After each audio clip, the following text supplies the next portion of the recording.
Здравствуйте. Мы продолжаем с вами курс лекции по национальной географии Абхазии. Тема сегодняшнего занятия – климат и климатические условия Абхазии. Но вначале мы скажем, все-таки вспомним, вы знаете, конечно, что климат по определению с греческого – это наклон. То есть Земля по отношению к Солнцу находится под определенным углом, там 33,3 градуса.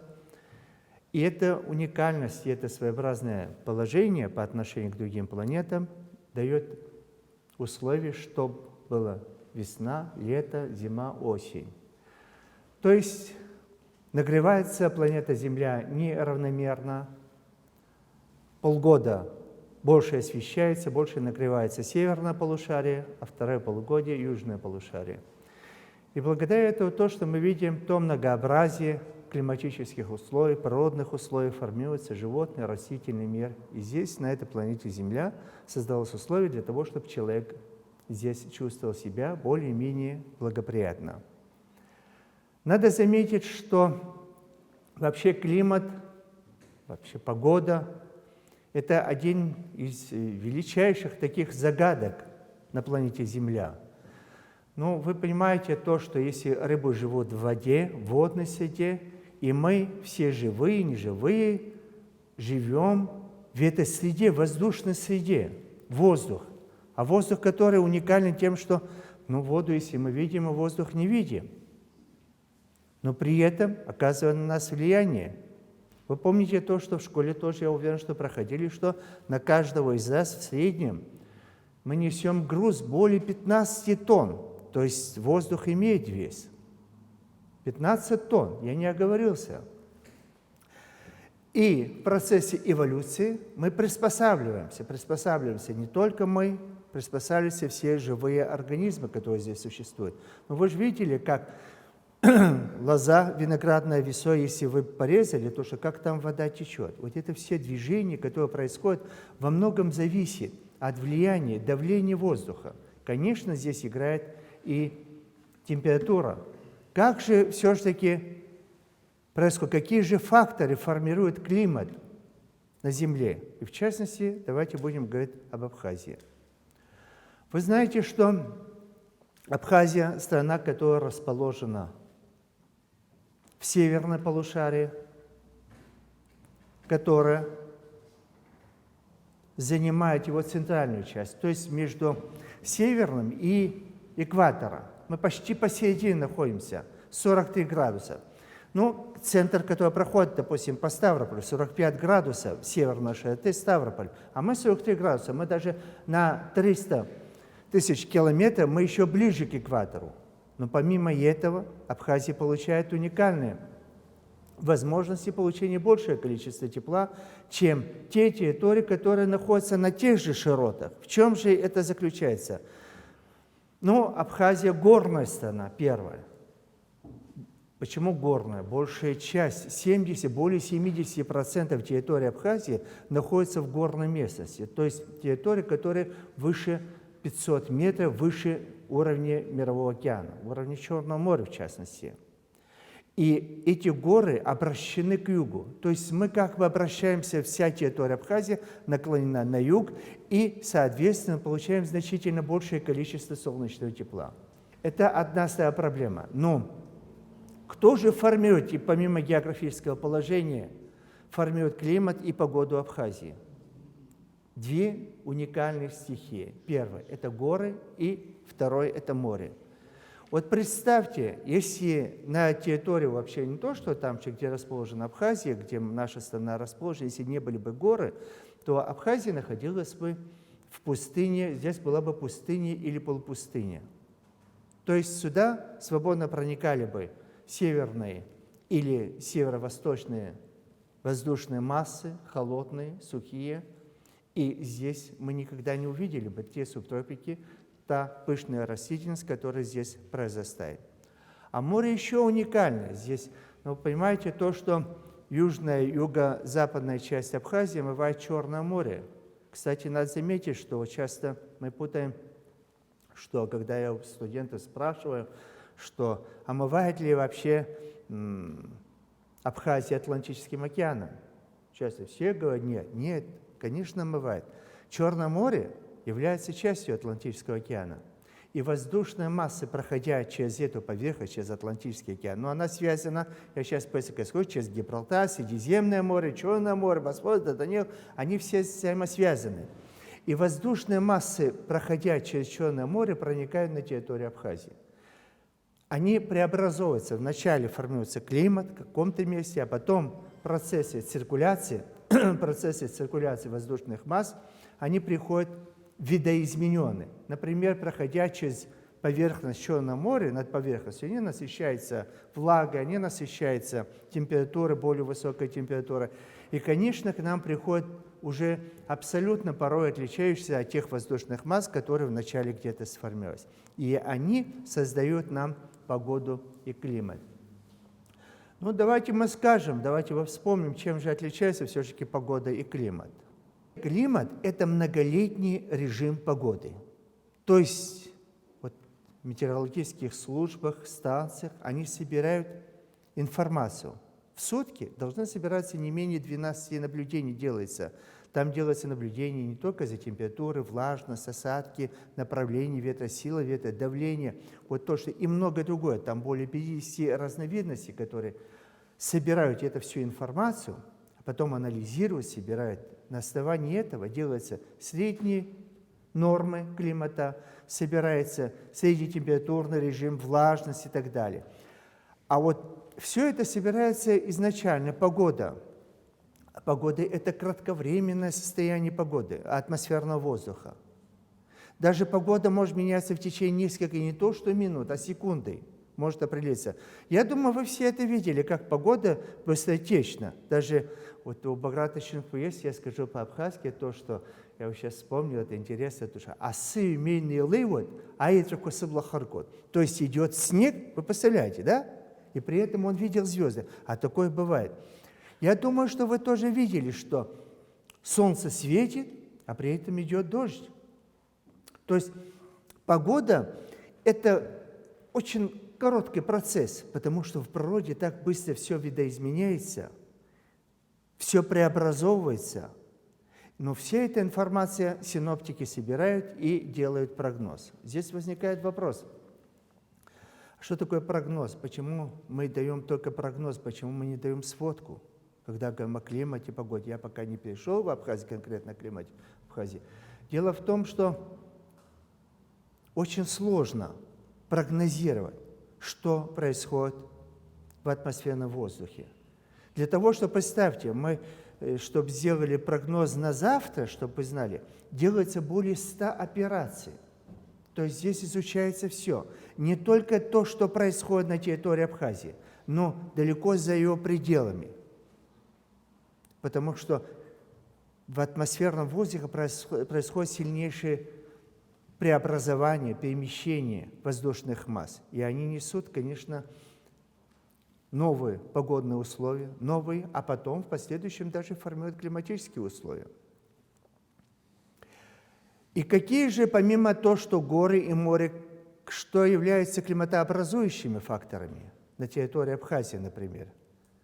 Существенным является то, что водная среда. Вся территория Абхазии, если вы внимательно посмотрите, когда проезжаете, пронизана речными системами. Очень много рек, очень много водной среды. И, конечно, вода существенно оказывает влияние на климатические условия. Мы часто, я ниже скажу, что мы говорим, что Абхазия находится в субтропиках. Конечно, это не так. Большая часть территории находится занимает высокогорная часть, где лежит снег. А снег чем отличается? Что? Первое – это накопление осадков, которые выпали. Это наш запас на летний период времени. Но есть еще одна особенность. Белый цвет способен отражать огромное количество тепла, а более темные они поглощают. Значит, внутренние воды. Когда говорим внутренние воды, не путайте, это не только реки, но здесь и озера, ледники, даже подземные воды. Даже вода в почве, они все оказывают влияние на формирование климата и погоды. Это очень существенный фактор. Но в последнее время мы часто сталкиваемся с одним очень уникальным фактом, то, что человеческий фактор. Очень много говорит, что человек меняет погоду, человек меняет климат и так далее. Насколько это вероятно, насколько это правильно? Я вас уверяю, мы тоже присутствуем на лекции, когда нас приглашают, нам говорят, что это спорный вопрос. И даже приводят такой пример. Один относительно мощный вулкан, а таких вулканов более 1000, извергают или при извержении выбрасывают на поверхность столько углекислого газа, сколько делает все остальное человечество на Земле. То есть здесь очень спорный вопрос. Что здесь происходит? Кто дает больше углекислого газа? Существуют ли глобальные изменения климата? Да, в истории, даже мы бываем в горах, мы сейчас очень серьезно занимаемся климатом Абхазии, в частности. Мы климатом Абхазии занимаясь, мы пришли к такому выводу, что сперва надо изучить геологию Абхазии, сперва надо изучить геоморфологию, тектонику. Только через этих знаний можно познать климат, потому что в горных породах, в минералах, в природной среде, растения, животные, они тоже низкая информация, какая была погода. И мы приходим к такому выводу, что в процессе эволюции происходит скачкообразный, а то и плавный переход от одного состояния в другое. Так что понятие глобальное потепление, глобальное похолодание – это вопрос, конечно, интересный. Я приведу вам один пример, который я столкнулся. Мы сидели и слушали лекцию об изменении климата, глобальные изменения. Выдающийся я не хочу назвать то, что это, кстати, российские ученые, то, что выступают, говорят, что да, нас ждет глобальное потепление, там ледники тают, а они на самом деле тают. Вот сейчас мы ведем существенное наблюдение в горных ледниках Абхазии. Мы видим, как ледники отступают, как они исчезают, снежники вообще исчезают. Он говорит, что да, глобальное потепление. И представьте наше состояние через день. Уже выступает другой ученый, не менее признанный. И он уже доказывает, что никакого глобального потепления нет, наступает новый ледниковый период. Сегодня человечество не может ответить однозначно, что же происходит с этой планетой Земля.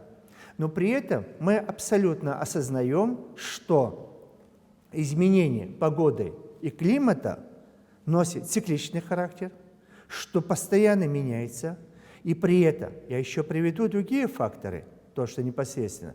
Здесь приходим мы к выводу, что не только те процессы, которые происходят на Земле, формируют погоду и климат, но во многом она даже связана, даже другие планеты, их влияние, как Солнце, конечно, которое осуществляет прогревание, все эти процессы, которые происходят, связаны с этим теплом, которое происходит, но и Луна, и целые галактики, которые двигаются, они все оказывают влияние на погодно-климатические условия.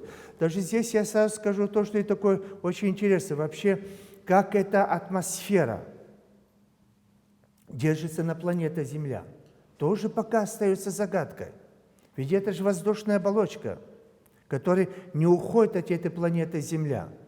Она существует, и существует очень интересно. При этом сохраняется, ну давайте скажем, абсолютно постоянный состав. То есть вы знаете, что воздух, мы дышим не кислородом, мы дышим воздухом, где в основе воздуха лежит азот 71%, и лишь 21% является кислородом. И очень немножко там углекислого газа, еще и другие инертные газы.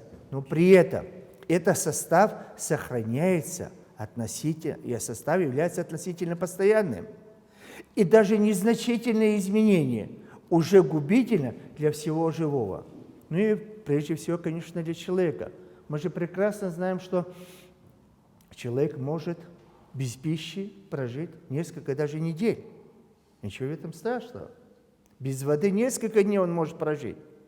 Но вот без воздуха, без кислорода лишь несколько минут. В среднем, если в течение 5 минут мозг не будет получать кислород, то там произойдет уже необратимые процессы. То есть человек погибает. Так что же это за уникальное такое природное образование? Откуда оно берется? Да. Вот на этот вопрос Наука не может однозначно ответить. Мы не знаем. Но при этом мы знаем, что для того, чтобы этот состав менялся и так далее, живые и неживые оказывают влияние, что они взаимосвязаны. Мы знаем, что для формирования состава атмосферного воздуха большую роль играют растения. Они производят кислород в процессе фотосинтеза. Но мы знаем и другое, то, что растения, как все живые, дышат, как и мы. Кислородом они дышат, выдыхают углекислый газ. Но, еще раз повторяюсь, то, что они производят кислород. Это уникальное образование. Но пока человечество не придумало, даже искусственно не могут сделать так, чтобы то, что делается там в процессе фотосинтеза. С помощью углекислого газа, с помощью солнечных лучей они преобразовывают, получают О2. Это уникальнейший процесс. То есть здесь я хочу сказать, что очень много еще загадок в понимании атмосферы, в понимании климата, в понимании прогноза погоды и то, что будет происходить. Существенным вопросом для формирования климата в условиях Абхазии является его высота, то есть рельеф местности. Вы прекрасно понимаете то, что от берега, когда мы двигаемся, климат меняется. Значит, и погода меняется. Но сейчас посмотрите, на побережье здесь еще идет вегетация, то есть период роста, развития растений. Здесь еще мы урожай не собрали, мандарины еще созревают, апельсины, лимоны. А посмотрите, в горах уже все, там уже лежит устойчивый снег. Что значит устойчивый снег? Когда не менее 1 месяца лежит непрерывно снег, то есть не тает. И здесь я хотел бы сказать особенность, то, что когда говорим о климате, мы часто путаем, вот ошибочно мы говорим, что ой, Абхазия находится в субтропиках. Ни в коем случае, товарищи. Дело в том, что только узкая полоса Черноморского побережья является субтропиками. То что такое субтропики? Там, где в течение всего года не прекращается рост и развитие растений. Но не все могут быть, но отдельные виды. Но жизнь активно продолжается. Здесь я хочу подчеркнуть понятие «активно». Да, все растения, даже которые находятся под снегом и так далее, они тоже живут. Там тоже происходит процесс жизни. Ну а здесь это происходит активно. Но здесь надо заметить еще одну особенность. Вот в науке тоже остается загадкой само понятие субтропики. Дело в том, что не все ученые, даже в мире официально не признано как климатическая зона. Пояс, конечно, здесь не образуется. Мы знаем, что, вот, допустим, умеренный пояс или экваториальный пояс, они вокруг Земли образуют пояс непрерывно. А вот субтропики, они как бы кусочками на Земле, если так, конечно, это некрасивое слово, кусочками, но они здесь частично. Вот то, что когда мы начали, мы серьезно занимались, вот, изучая климат Абхазии, мы занимались вопросом, что такое все-таки субтропики? Мы так и не пришли к однозначному ответу. Дело в том, что мы нашли пределы, вот до 600 метров мы здесь видим, где в течение года происходит более-менее активный процесс вегетации. Но когда мы начали сравнивать субтропики, допустим, Аджарии, когда мы начали сравнивать субтропики, допустим, даже вот здесь рядом, Сочи, когда мы начали сравнивать, так его и называют сухие субтропики, например, в Средней Азии, то есть Казахстан, не Казахстан, Южный Казахстан, Киргизия, Узбекистан, а это казалось совершенно разное. То есть само определение субтропики уже загадка, то, что это такое. Но выше мы поднимаемся то, что здесь на территории Абхазии уже устойчиво, вот ярко и выражено, это умеренная климатическая зона, где растения и животные устойчиво сформировались на определенной территории. Но при этом, а выше, еще, сразу вам скажу то, что выше на территории Абхазии уже формируются субарктические и даже арктические, условно арктические. Представьте, на этом маленьком клочке земли, если мы можем назвать, конечно, это не хороший клочок, для нас это большая страна, большая земля, вот, около 9000 квадратных километров, мы можем оказаться в различных климатических зонах. всего лишь 60 километров мы можем оказаться от тропиков. То есть что такое субтропики? Есть тропики, субтропики – это переход от одной климатической зоны, пояса к другой. А вот, значит, мы находимся где-то на побережье тропики, поднимаясь в горы, всего лишь 60 километров нужно, чтобы дойти до тоже, конечно, условия понятия, допустим, как вечные снега, ледники и так далее, снежники. Мы можем здесь оказаться. Это тоже уникально. В чем и что эта уникальность нам дает? Нам уникальность дает то, что вообще вся территория Абхазии – это интереснейшая лаборатория, где можно изучать климат не только Кавказа, но и климат мира. Почему? Ну, может, с одной стороны, это и хорошо. Не знаю, как вы посмотрите. На территории Абхазии нет крупных заводов, крупных таких предприятий, которые как бы активно проявлялась бы деятельность человека, влияющая на климат. И здесь природная среда, природный ландшафт, соответственно, и климат, и погода формируется, развивается естественным образом. И здесь, вот занимаюсь, вот много лет занимаюсь климатом, то, что гидрология, вообще география этого вопроса, мы убеждаемся в том, что очень много территорий локальные, где происходят местные циркуляционные процессы. Это удивительное явление. Вообще то, что можно находиться возле ледников и видеть, как ветер в течение дня меняется. Можно наблюдать, как даже в горной местности, там действительно уникально. Я думаю, может, кто в горы поднимался, вы видели такое понятие, как горно-долинные ветры, которые в зависимости от прогревания одного склона, значит, там пониженное давление, а другой склон более прохладный. И даже может там находиться ледник, там высокое давление. И значит, ветер, воздух перемещается с области высокого давления в более низкое. И вот такая циркуляция создает, обратите внимание, не только общециркуляционные процессы, но она очень полезна для восстановления здоровья человека. Это дает один из важнейших вопросов, который мы сегодня не рассматриваем. То есть люди приезжают, отдыхают только на море. Но самые главные лечебные центры находятся не здесь, а в горах. Вот сейчас в Тлачалах, вот там строят дорогу. Я проходил эту дорогу, посмотрел, действительно, открывается новая дорога. Вот то, что мы знаем о Озерице и так далее. Но там открывается такая красота, такая природная ландшафты. Я думаю, что это будущее курортное учреждение Абхазии, там заложено, даже как и в многих местах. Там уже люди работают, там уже люди делают, они уже поняли. И то, что сегодня, если мы познаем мир гор, то Абхазия, как здравница, совершенно изменится.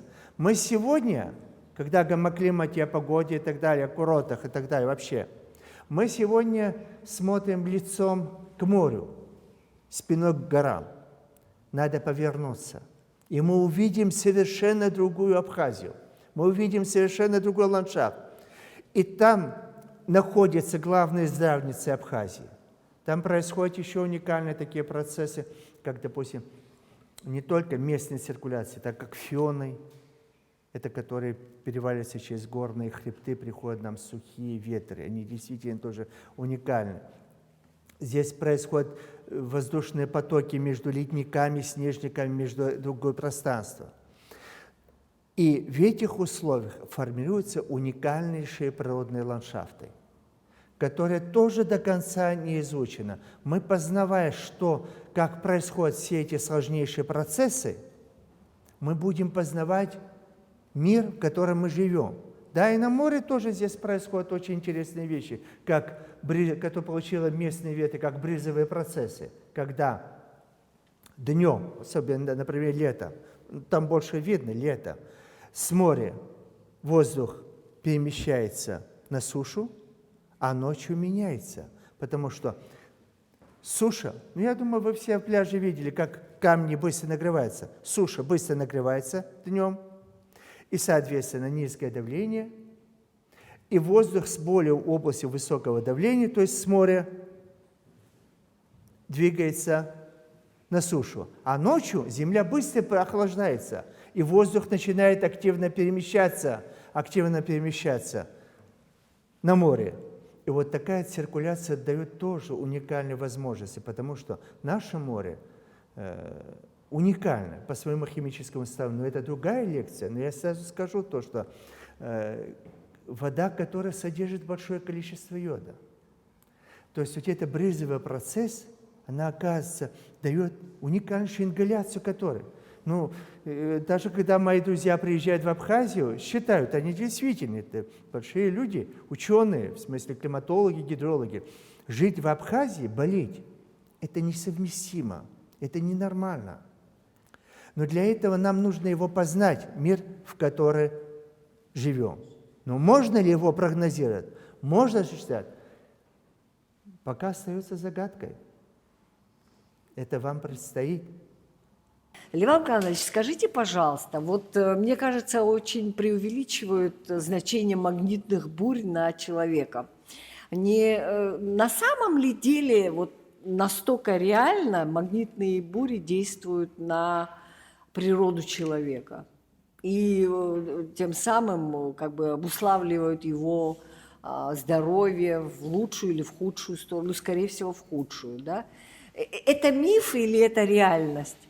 Мы, люди, состоим из тех же химических элементов.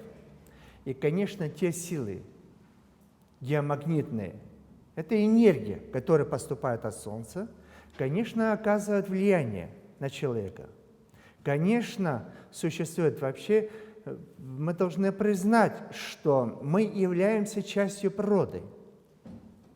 И те сложнейшие процессы, которые происходят вокруг нас, мы находимся в зависимости. Достаточно доказано. Один пример, который вы говорите, то, что вот много спорили, вот лунные или же солнечные затмения, она соизмеряется с вашим вопросом, оказывает влияние на человека. В настоящее время, да, существенно. Да, даже давайте приведем такой был бы простой пример. Согласитесь, что когда меняется погода, порой настроение тоже меняется. Это тоже же влияние. И согласитесь, что не на всех одинаково. Для одного, когда дождь идет, когда вот это стучит, кому-то приятно, кому-то солнце. Мы же все разные. Конечно, это оказывает влияние, но на каком уровне, насколько это оказывает влияние, вопрос остается открытым. У меня такой вопрос, он наиболее интересующий большинство людей в Абхазии. Звучит так. Будет ли в этом году снег? Значит, это извечный вопрос, который задают, какая будет зима, какая будет погода, какое что-то снег. Вы там заметили очень интересно, в Абхазии. Да, в Абхазии будут значительные снегопады, несколько метров. Но вот здесь надо подчеркнуть, где? Вот когда мы говорим Абхазия, мы часто имеем в виду побережье. Но мы не учли, вот где мы сейчас были несколько дней тому назад, уже там 2 метра лежит снег. Ну, а если уже конкретизируя то, что Черноморское побережье, да, это загадка. Действительно, вот мы очень активно общаемся сейчас, раньше был Бедрицкий, вот русская гидрометеорологическая служба, сейчас Вильфин. Он так говорит, погода, говорит, сошла с ума. Это действительно правда. Очень много изменилось, очень много изменилось. Раньше мы активно использовали в своих прогнозах такое понятие, как народные приметы. Мы брали архивные материалы. К сожалению, многое сейчас начинает меняться. Очень сильно изменилось. Первое. Второе, то, что, все-таки рискну. Скажу, в этом году, да, нет, мы не ожидаем существенных снегопадов. Даже по нашим прогнозам зима будет относительно теплая.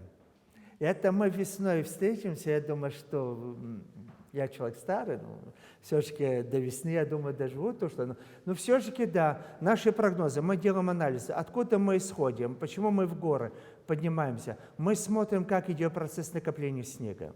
Мы сравниваем с многолетними режимом. Вот то, что мы в этом году видели, вот такое же приближенное было вот 50-е годы, там 58-й год, вот мы сравниваем, там тоже такой же был относительно низкий снегопад, вот такая погода была. Вот исходя, ну не только это, конечно, мы раньше активно смотрели перелет птиц, они были уникальнейшими прогнозистами погодой. Видите, как получается? Все как-то растения, животные не приспособились, снеги улетают, когда сроки их перелета и так далее. Ну, а сейчас вы видите, что это все изменилось. Но все-таки мы рискуем. И надо заметить, этим и отличается, что мы даем не сводку погоды, а мы даем прогноз. И вот здесь я скажу одно очень, то, что был такой, это величайший климатолог Воейков. Когда его спросили, люди научатся все-таки когда-нибудь прогнозировать. Не просто прогнозировать, но точно говорить, какая будет завтра погода или через месяц. Он ответил им, люди, скорее всего, научатся, я постараюсь процитировать, люди, скорее всего, научатся летать в другие планеты, но прогноз останется прогнозом. Так что, видите, я защищаю себя, я страхую все-таки, отвечая на ваш вопрос. Но наш прогноз, к сожалению, а это плохо. У нас в Абхазии что происходит сегодня? Количество осадков немножко увеличивается. У нас вот на Черноморском побережье вот 1600 и так далее, вот то, что. В горах, конечно, до 3000 доходит. Но количество твердых осадков, то есть снега, уменьшается. Увеличивается влажность воздуха. То есть создается определенный дискомфорт. Это который мы очень серьезно видим, последние даже в течение 10 лет. Эти изменения мы наблюдаем. Но обычно мы говорим, что какая будет сегодня погода, мы скажем завтра. Но при этом я должен заметить, кстати, для вашей информации, мы точно установили, дополняя ваш вопрос, зимой будет холоднее все-таки, чем летом. Я думаю, вы согласитесь со мной? Лев Арканович, говоря о погоде, мы, конечно, вспоминаем исключительный случай в климате Абхазии в 1911 году, когда был большой снег. Скажите, что должно сложиться, чтобы такое событие повторилось? Ну, первое, это должно быть определенное сочетание климатических условий, не только климатические, а циркуляционные процессы воздушных масс. Но возможно ли такое? Ну, в большей степени, что нет, невозможно. Хотя прогнозировать это и возможно. Это одно. Здесь надо заметить, что мы почему-то в человеческом, вот в Абхазии, в частности, вот осталось в памяти 11 год. Да, очень много снега выпало, но не меньше было в 1957 году, когда температура опустилась до 21 градуса минус. То есть температура воздуха, когда опускалась ниже 10 градусов, это не редкое явление. Был 1962 год, значительные потоки воздушных масс, которые проникли, сильные ветры, сильные осадки, сильные шторма. Ну, вот почему-то вот в памяти так получилось, а хотя не менее трагичные были. И насколько это возможно? Давайте мы скажем, я отвечая на ваш вопрос, хотел бы заметить, в последнее время мы начинаем замечать, что на территории Абхазии очень начинают господствовать вот средиземноморские выносы. Разве не сравнивать нужно то, что когда мы видим грязные дожди? Ведь что здесь произошло? Если раньше господствовали северные, сибирские, воздушные, холодные потоки, их уменьшилось. А вот южные выносы увеличились. Кстати, эта грязь, которую мы видим, это с Северной Африки. Это пыль, которая поднимается там. И они доносят. И сегодня, конечно, для нас остается один из существенных проблем. Что они несут, кроме этой грязи, пыли? А вместе с ними могут пройти и какие-то микробы, вирусы и так далее. Идет такое глобальное, какие они могут принести какие-то заболевания, не дай Бог, не то что. Но они несут огромное количество информации, которой нам стоит задуматься. Я не случайно сказал в этом плане то, что Абхазия в этом плане является уникальнейшей лабораторией, где мы можем изучить эти сложнейшие циркуляционные процессы атмосферного воздуха. Ну, я бы так сказал, философы говорят, что мир бесконечен, что нет конца, но мир познаваем. Сегодня мы говорим, что мы не знаем, какая будет погода точно, что мы говорим только прогноз. Но надеюсь, если мир познаваем, когда-нибудь и погода, и климат станет познаваемым.